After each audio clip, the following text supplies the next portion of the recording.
hàng nó cực.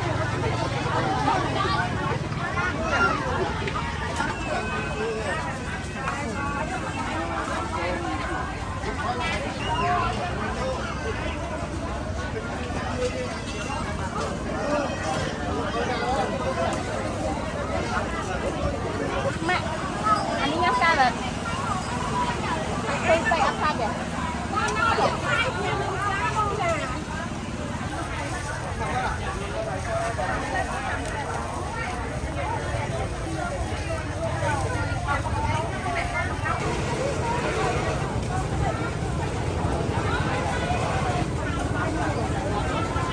amazing.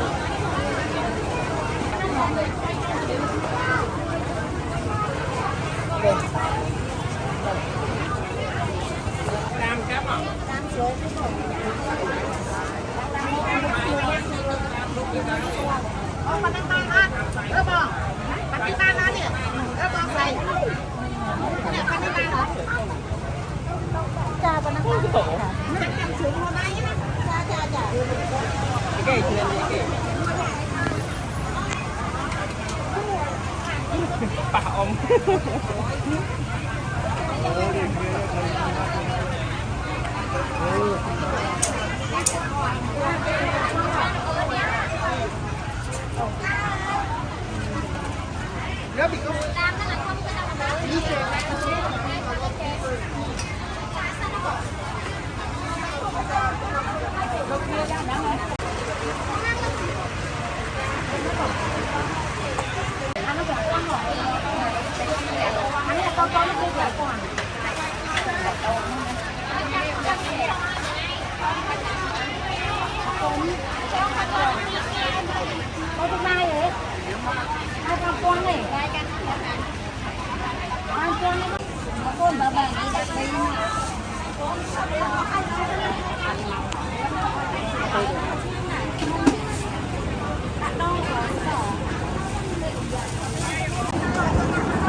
Gồm bà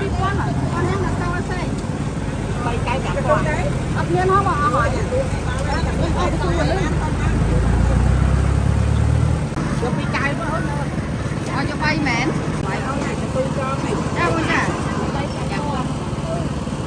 con nhắm phải câu anh chị có mà cho bay lại cho mọi người này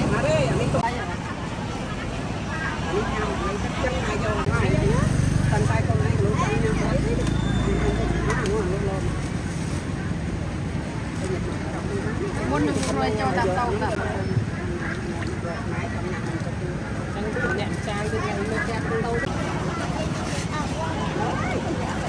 có bánh cốc bay mẹ bảo bay giờ bánh cốc bánh cốc bay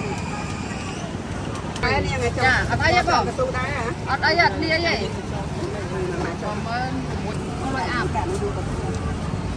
lót lót ở cho bánh cốc này lót màn bay bay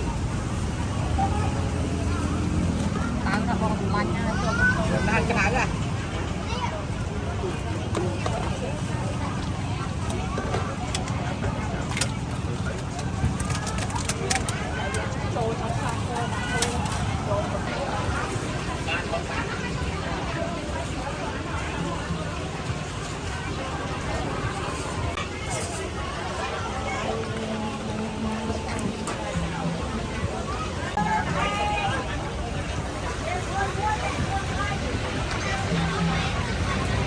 không đi over đây.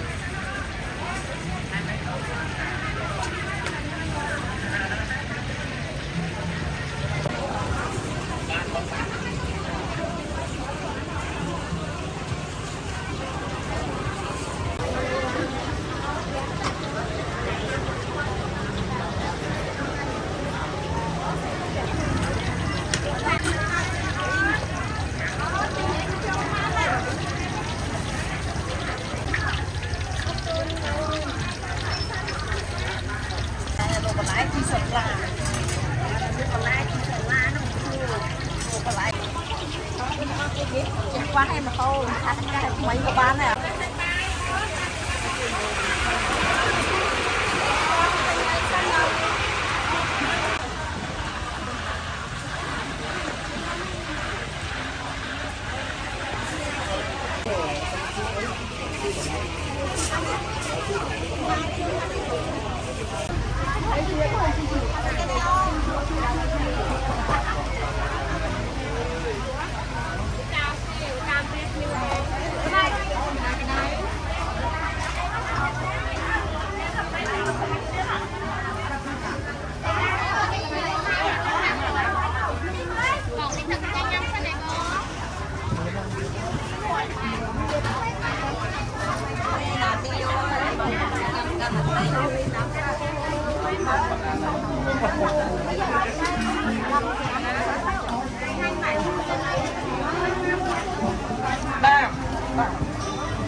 Cha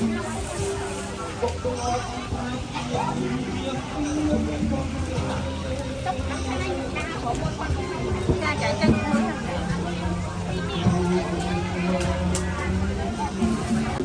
ơi chị Liên ơi con nữa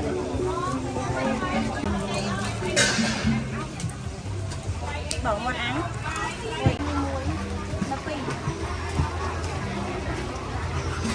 thời các bạn ăn cà phê đang tìm ra bạn bây giờ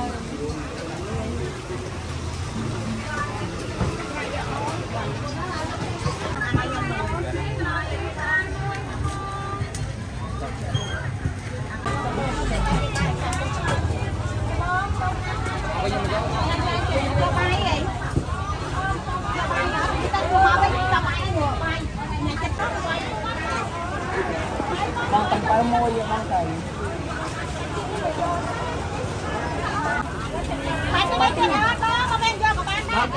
nơi vùng tình biệt gì cả mấy cái này thôi mấy cái này ao thôi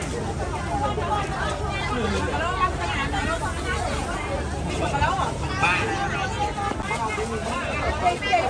cây bông cái này ao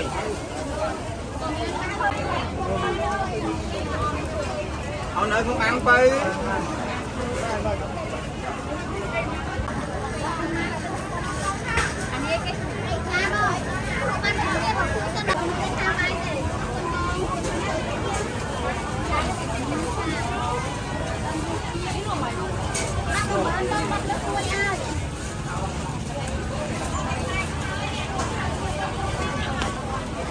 chanh muôn rồi chanh phơi muôn á